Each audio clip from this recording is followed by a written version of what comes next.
Beyond the newsroom, where untold story is revealed. Regardless kubeera y'obudde nga bweri n'akadde kenkwererezaamu okujjako nti kyekyo kyetwebaza omutonzi nti nsobodde nate okujja okuba nga bannayuganda mbawa ekyo nno ekyantuma okubeera nga mbawa yenzadde naye batuusako ensonga zisemasonga kakati nno wetwogerera nkuleetedde ebyabaddewo n'embeera musajja mukulu General Sabiiti Muddwaliro gy'alimu ku kadde kano kyennaku nnyo nnyini ddala wono wa National Unity Platform omulala agenze maaso n'okubeera nga awambiddwa Ebuvanjuba n'ebugwanjuba ewaka wasigalawo ewasinga. Beyond the newsroom gwe mukutu ogukuleetera ekyo ekisinga katiranga naffe ng'oyita ku noti 771 44 53 ne noti 744 26 45 n'abirina obikulu tetulanga bafere tetulanga basawo ba kinnansi n'abagwa mu kkoowa eryo mwebale kutuwagira. Thank you.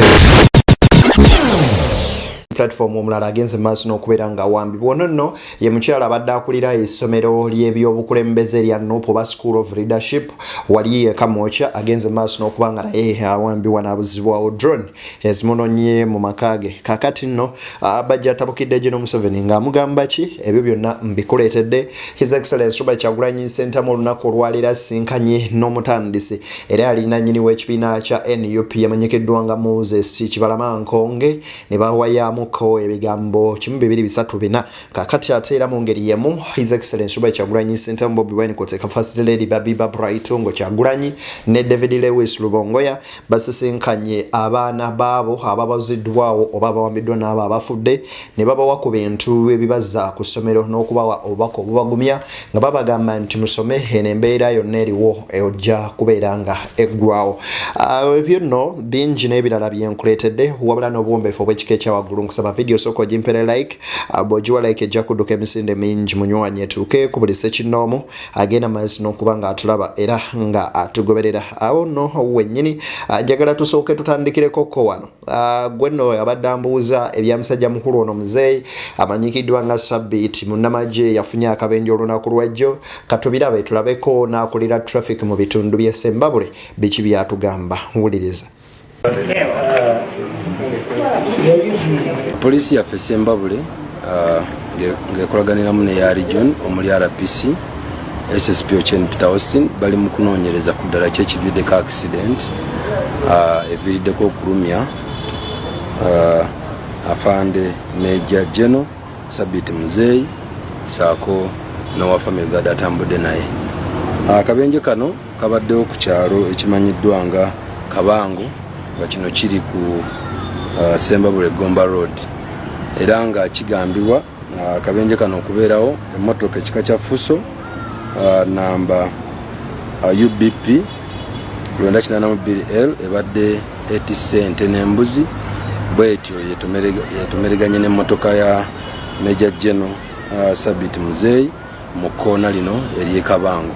Ekividdeko accident eno tekinnamanyika naye dereva wa Fuso eno asobodde okuba nti adduka era tetunnamufuna kubanga atubuulira ku kye ekibaddewo naye ng'okunoonyeza kukyagenda maaso okuzuulira ddala ki ekividdeko accident. Ekirungi nti Major General Sabiiti Muddwaliro n'omuntu gw'abadde naye owa family mu mmotoka tebayisiddwa bubi era basobodde okuddusibwawo kalwaliro akagumaguma mu tawuni e Sembabule era ne babawa ku first aid. Awo nno communication netandika ne babeera nga ennyonyi ejja nebeera nga emunona n'abeera nga atwalibwa mu ddwaliro erisingako e Nakasero abeere nga afuna obujjanjabi obusingako. Talina nnyo buvune era tusaba abantu baffe ye mwattu bwe yafunye obuvune ne bakubira ab'ennyonyi ne bamunona ne bamutwala. Njagala okusaasirako ku General bambi embeera gy'ayisibwamu oba oliawo oguludde ne yamuwa ekisa ekisuuka amangu ddala n'embiro. Ono nno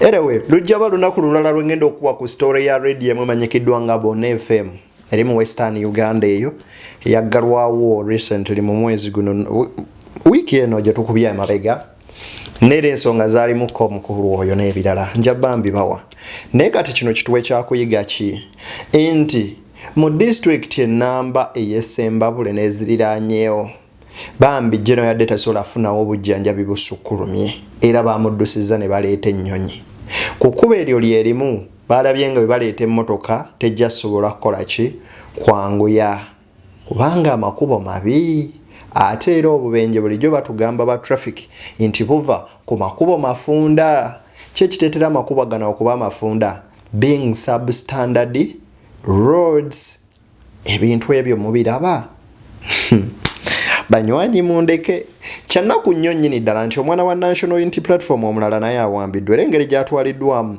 drone eziwerako zizze kuteeka emmotoka za poliisi eziriko abakutte emigemera wala daba akatambi kano n'obwegenderezo bw'ekika ekiba waggulu osobole obaako kyokajjamu nkatandise.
Bambi mukazi wattu ewatali kyakkola bwe batyo ne bamussa mu drone ne bamutwala okusinziira ku His Excellency Robert Kyagulanyi Ssentamu ne David Lewis Lubongo ya buli omu alina Kyagulanyi Ssentamu atugambye bw'ati. We have been informed of the abduction of our comrade Kaija Dorin, the coordinator of the National Unity Platform School of Leadership. Heavily armed men moving in a 2 drones picked her up from her home and drove her to an unknown destination. Dictator Museveni must know that these criminal actions will never break our souls. A time must and will surely come when all of us will say enough to this nonsense. Free Uganda. Ye hashtag. Agambye nti omukyalo ono bambi yanoneddwa mu maka ge. Drones ebbiri ezibaddeko abasajja abakutte emigemera wala ne bamukwata ne bamuvuga ne bamutwala mu kifo ekitategerekese. Omukyalo ono amanyikiddwa nga Kaija Dorin ye coordinator w'essomero erya National Unity Platform School of Leadership. Atwaliddwa. Kyagulanyi agamba nti olunaku we lunaakya nga ffenna twekyaye ne tugamba ekimala ku bino Museveni tali kyagala. Bigambo bya Robert Kyagulanyi Ssentamu the ghetto gladiator. Naye kati mazima amatuufu byo bino biriko ddi ebikolwa ebifaananako bwe biti. Bw'omuba mukwata abaana bano ekyamazima amatuufu era ng'omusango ogusinga obubavunaanya nti unlawful drilling, lwaki tebakwatamu kamanda yennyini kakulembera parade? Wamma bajjo kyeweebuuza nange nyinza oba kyenneebuuza muwulirize wano. Okutte Akirewo Kivumbi, okutte Edi Mutwe, okutte Bobi Wine, okutte Mufumbiro, okutte Sauda Madada, security team ya Bobi. Lwaki temutuyamba ne mukwata mu Kyagulanyi abaduumira okola ebyo? Nze ngamba President Museveni okwata longo elements. Njogedde ki? Element. Waza kunjigiriza luzungu. Kati President Museveni boyagala okumalawo ekizibu ntuyamba okwate Kyagulanyi. Okwate Lubongoya, okwate Ssenyonyi, okwate kata babe babbosi b'abaana bano bamukola ki? Naye teri kirumate mukwatamu abaana ne muleka abo abakoze ki? Kitegeeza muli mukulumya bulumya family z'abantu bano. Otegedde bulungi kugamba. Kati okusinziira ku bajja agamba nti mulumya family z'abantu bano lwaki oli bw'aba nti kye baakola tekiri mu mateeka era si kituufu temumukwata ye yennyini ne mumuvunaana instead okudda ku baana b'abantu ne mubabonyaabonya ne mubakwata ne mubabuzaawo. Ebintu bino bajja yongeddeko wano n'abaako byayogera naye nina kyengenda okuprefaringako mu maaso awo. Ne bawaiso babate kwa waiso ne ku parade teyaliyo. Ontegedde buli kye nkugamba. Omuntu yakuta waiso ali mu mukono n'amaani. Parade ye baleetedde ebizibu. Omuntu waiso ndaga waiso we yali. Ndaba Bobi Yanga. Ngala ye mwali Edi Mutwalwa. Achire wo yiri wali. Ndaba Bobi Giant Bobi Giant huno yomunene. Nyanzi chairman Nyanzi huyo. Ndaba baachire wo kivumbi bonna bali abo Edi Mutwe. Babosi wacho babakwata. Lwaki bakwata bana abaana abanako. Nga jukira bituba mu byamaje. Private taba na command nga captain ayogedde. Lwaki bakwata ba captain ba parade ne batagenda nga bakwata mwana ku mwana. Abungagala kwata ba parade nsoke mukwata abakulu mutandike ku Kyagulanyi. Muddeko Lubongo ya, muddeko Nyanzi, muddeko Ssenyonyi. Aho tujja kutegeera nti babakwatira parade. Lwaki abantu waliwo ekigendererwa ekirala. Ekigendererwa ekirala nti juke birthday parade ne yakolebwa ku birthday bali ba surprising. Ekigendererwa ekirala. Ane Kyagulanyi naye ayiga ebyobufuzi. Tosobola kwata bazanyi buno bateeka mu target bwotyo. Ompulira bulungi mu nsiko, ompulira bulungi. Ebigambo bya Bajono mubiwulidde bulungi. Naye kano kaba kaseera ka kunyolwa ate era munanga akokwatibwa ennaku even though yakugamba nti situka tutambule toggwamu maanyi yadde embeera enyiga naye bw'olemerako otuuka. Byali bigambo bya His Excellency Robert Kyagulanyi Ssentamu. Ne bwokera ku makya n'ogamba nti nekyakwasizza Lex Rice Omufumbiro yali eno drilling, unlawful drilling ku parade gy'ataaliko. Awo n'omuto akiraba n'agamba this could be another issue and it's a political matter. Njagala kuwa ku bifaananyi bino binkwasizza ennaku naye nga nkwasa ennaku ye mwana w'omusajja yawambibwa we wakiseka n'atwalibwa mu mwaka gwa 2020 amanyikiddwa nga Damulira John. Yaleka mukyala we n'olubuto lwa myezi 7. Wetwogerera kati omwana alina emyaka 4 n'emyezi 7 bambi akuze huuna abadde azze ng'agenda kuba nga atandika okusoma Bobi Wine kumuzzaayo ku ssomero. Ne David Lewis Lubongo yalina byawandiise wano n'amaziga ne gakulukuta. Okimanyi nti omwana ono tamanyi kitaawe wabula alaba kifaananyi. Nakula kyalaba kiri kimu nga bamugamba nti taata wo wuuno ogundi ye yamuwamba yamubuzaawo. Kati gwe lowoozamu ku mugigi gw'omwana oyo after 20 years ng'awezezza emyaka 20 egy'obuvubuka bwe amaanyi ng'ageewulira. What really will be his reaction? Nzo kyebuuzaamu n'ogamba reaction y'omwana oyo myaka 217 eriba etya. David Lewis agambye bw'ati. This little boy is called Damulira John. I saw him at I saw him at Magele yet again this morning as his mother came to pick support to take him and his siblings back to school. By the time his father was abducted from Chiseka Market in 2020, the mother was 7.5 months pregnant. The boy was born on 15th January 2021. He is now 4 years and 7 months of age. The mother decided to name him after his father. He has never had the chance to see his father simply because the father decided to support President Bobi Wine and the National Unity Platform in an election. He represents so many other children who have had to miss the love of their parents simply because of a brutal criminal regime. May God grant that we see a better nation in our lifetime.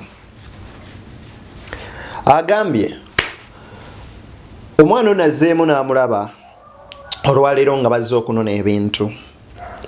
wabula omwana ono wa musajja mukulu amanyikiddwa nga Damulira John yaleka mukazi we alina olubuto lwa myezi 7 n'ekitundu. Omwana ono aweza kati emyaka 8 n'emyezi 7 mu bulamu bwe talabanga ku kitaawe bukyanga abaawo olw'ensonga olw'okuba yasalawo awagire Robert Kyagulanyi Ssentamu Bobi Wine kuba president mu kalulu ka 2021. Ono agamba nti olw'okuba yasalawo awagira Bobi Wine n'ekibiina kya National Unity Platform era Lubongo yagamba nti ono omwana akiikirira abalala bangi abatalabye ku mukwano gw'abazadde baabwe kubanga bo basalawo okubeera nga bawagira ekyo kye bawagira era omukisa ogwo ne gubammibwa gavumenti enegera maaso n'okubeera nga ekulembera. N'agamba olunaku lujja kukya lumu Katonda ajja kutuwa ekisa ekigenda maaso n'okulaba ku ggwanga eryeyagaza mu bulamu bwaffe nga tukyaliwo. Bigambo bya David Lewis Lubongoya bikubyemu kafaananyi obirowoozeeko. Olunaku olwaleero His Excellency Robert Kyagulanyi Ssentamu mu ngeri y'emu asisinkanye musajja mukulu amanyikiddwa nga Kibalama Moses Nkonge Kibalama, yes.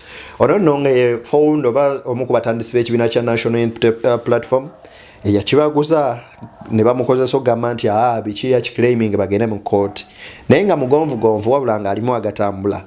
Bobi n'agamba bw'ati: very pleased to have hosted Mzee Moses Nkonge Kibalama at Magerere this week. Glad to see that he is steadily recovering from the illness that has bothered him for some time. We continue to support his recovery efforts despite the many attempts by the regime to use him against us and the people's cause for freedom.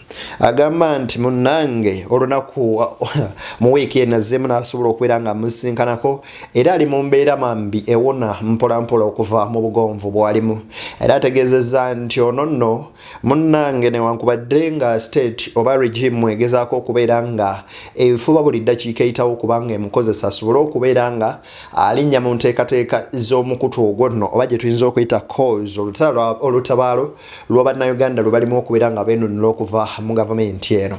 Agamba naye ajja kugenda maaso n'okuba nga atereera bulungi n'ebirala bingi n'amwagaliza obulamu obulungi bwe tusobodde okubiyitamuko mu bwangu ng'osijja beera nga ambinoonyaako nnyo oba bitwalawala cause mwenna story ya musajja mukulu ono Kibalama Nkonge mugitegeerera ddala bulungi. Njagala kuwa ebigambo bino bya His Excellency Robert Kyagulanyi Ssentamu bw'abyogedde olunaku lubadde lwaleero asisinkanye abaana bano abaavibwako bazadde baabwe abalala nga bazadde baabwe bali mu makomera abatafunye omukisa kulaba ku bazadde baabwe naye ababuuliridde nga taata kwoteeka Babraitungo Kyagulanyi ne David Lewis Lubongoya tebuwa obudde butini naye nga tubiwuliriza sooka owulire wano. Njagala okwebaza abaana abasoma mwebale era mbakubiriza abaana bange ekikatugo kyosobola okukolera muzaddewo yabuzibwawo bali mukomera kusigala ng'oli ku mulamu aleme kugwamu maanyi tubeere mukomera n'ogamba kati n'abaana bange tebakyasoma n'ebira bifaanana bwe bityo naye bw'omanya nti omwana wo asoma oba omuzaamu amaanyi kati gweoli mwana muto oli wano ne muzaddewo munaye gw'omuwa amaanyi n'aguma n'abeerawo akusange nga naawe otambula so mulemereeko baana bange musome manyi muli mu kaseera kazibu. Mukama Katonda wange obeera awo olumu n'olowooza ku bintu nga bino kale noga anyway nze am an orphan naye nga nalaba nti daddy yalwalako n'alwala cancer for 4 years n'afa n'omuziika. I was young but I still see wawe nateeka taata ne sometimes okubyemu akafaananyi webuuza omwana wa Bosco atunula atya nga tamanyina mabalalo ga kitaawe galira nga tamulabako kale kaba kaseera kakwennyamira nnyo nnyini ddala. Ebintu bwe bityo bw'obirowoozaako otuuka n'oga ayi omutonzi byonna tubikwasizza. Maama Babraitungo Kyagulanyi Ssentamu naye obubaka abadde na buno. Tetusobola kubawa buli kimu kye mwetaaga era wadde tetusobola kutuuka wadde muhaafu mwebale nnyo okusobola okuteekawo amaanyi okujjuliriza kwako akatono tusobodde okubawa. Bamaama abalina abaana abato badde nsaba muba nga muwulira ng'ennaku ebalumye ensi ebayinze tembakaabira mu maaso. Ono Bobi apadde wano mu kubuulirira bamaama n'abaana n'abategeeza nti bannaye tetusobola bbawa buli kimu kimwetagera, tetusobola bbawa ekyo bazadde bammwe kye tebandibawadde, kubanga buli muzadde yenna alafuubana mu bulamu bw'ensi eno okubeera ng'ayagaliza omwana we okuba mulamu obulungi. N'agamba naye kano ke tusobola kati nimukkirize tugole nga tukabawa. N'agamba nti bamaama bambi tokkiriza kaabira mu maaso ga mwana wo naddala abaana abo abato ng'akula balwakiri ogende ebbali n'okaabirako keeyo. Bobi n'amugamba mukwano abaana abaleke ne balina okubeera nga bamanya ekituufu ani yatwala bazadde baabwe. Wuliriza. Ekisemberayo ddala temukyerabira wadde maama abagambye abaana temubalaga kugwamu maanyi temukaba maaso gaabwe neera mubawulira amazima bamanye ani yawamba bataata baabwe ne bamaama baabwe. Abaana mbabulira amazima ani asibye bazadde baabwe. Abo abattibwa bamanye ani yabatta. Ababuzibwawo bamanye ani yababuzaawo. Babeere nga tebakyasobola kusiruwazibwa. Waba nange waliwo storage enyumizwako bannange yevuddeko. Omuntu nakyemalira omu ng'ayagala okwekakanya abantu yayita abajjeno be n'abagamba mujje mbalage bw'osobola okunafuya abantu n'obakakanya. N'akwata enkoko n'agimanyuula ng'erumizibwa yonna n'agimanyuulako ebyoya. Ng'etonya n'omusaayi n'agiteekawo naye n'agisuulirawo bukasooli nga terina kyakola n'egenda ng'ebojja bukasooli ng'emugoberera. Abatunyigiriza ebiseera ebisinga baba baagala otukakanya batukube batunafuye batwavuwaze batuwambira abantu baffe batuttira abantu baffe batuteekemu eyo ndowooza nti tetulina kyetuli. Ate munange obwongo bw'omuntu bamukakanya ennyo olumu yeemalamu n'ekitiibwa n'alaba nga atasaanidde. Kati oyo yennyini awambye omuntu oyo yennyini asse omuntu oyo yennyini akutulugunya ate asobola okukomawo n'akusuulirayo bu mitwalo 5 mitwalo 10 ate munange n'omufukaamirira. Ekyo kiba ku butamanya kikulu nnyo abantu baffe n'abaana baffe ne bamanya ani abatadde mu mbeera eno, ani abanyigiriza, ani yawamba abantu baabwe, ani abasibye, ani abagaanidde. Kuba kyangu nnyo naddala mu mbeera eno nga be bakontrolinga amawulire okikyusa ate omuntu akunyigiriza noba nga gw'osiimye ate omuntu akulwanirira noba nga gw'onyigidde. Muze mubalaba abantu abamu bajja ne bagamba kyako. Ebyo nno bigambo bya Bobi Wine. Kankuwa neno kati ni ku bya David Lewis Lubongo yatusobola okwangu ya video eno tugite.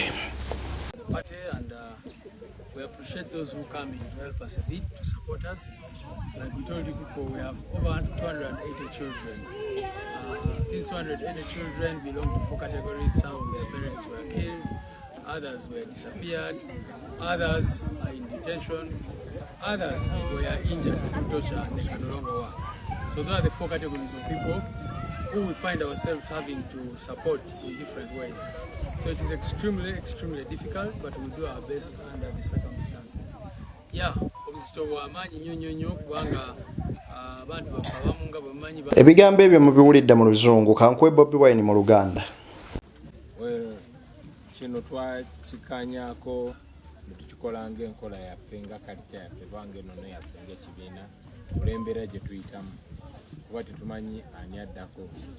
So tukikola ng'okwekumakuma okwewa essuubi buli omu awemu n'essuubi buli omu azzeemu amaanyi buli omu agumye munne nga bwe tugambye tetumanyi ani addako. Twasembayo okubeera ano ba Akireewo ne ba Edimitobe bamu ku be twali nabo nga tuwa abaana b'abasibe ebyokukozesa ku ssomero kati nabo basibe. Tosobola kuba kiwa nti addako sigwe oba sinze. Twasalawo tukikole ng'abooluganda tubeere famire tugumyagane ate nga buli omu bwazaamu munne amaanyi n'essuubi nti bannaffe bajja kuvaayo. Waliwo abo abaabuzibwawo naye nga tumanyi tebasobola okuvaayo nga babakumireeyo nga tuddanga mu balaba. Ebyo nno bigambo bya His Excellency Robert Kyagulanyi Ssentamu. Abaana be bino bagabira bali mu biti bisatu. Abaana baabo abaafa abali mu kkomera n'abo abatakyasobola kubeera nga bakola naye nga obuvune babutuusibwako regime eno.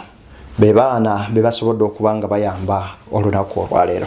Bana ensijja sola biddamu kubaako byemba nnyonnyola nti kino oba kiri subira okuba nga ffenna tubitegedde bulungi. Bana munzikirize mbateere wano ate oba oli awo tujja sobola okubeera nga tusinkana nga guludde ne akkiriza mbagaliza bye munjagaliza ate tuddemu nga Mukama atuwadde ekisa ekiba abalamu n'okubaawo okusobola okubaweereza ku lwa Katonda n'ensi yange. Remember, sivunaanyizibwa ku ntegeera gy'otegeddemu byonna bye nkuweereza.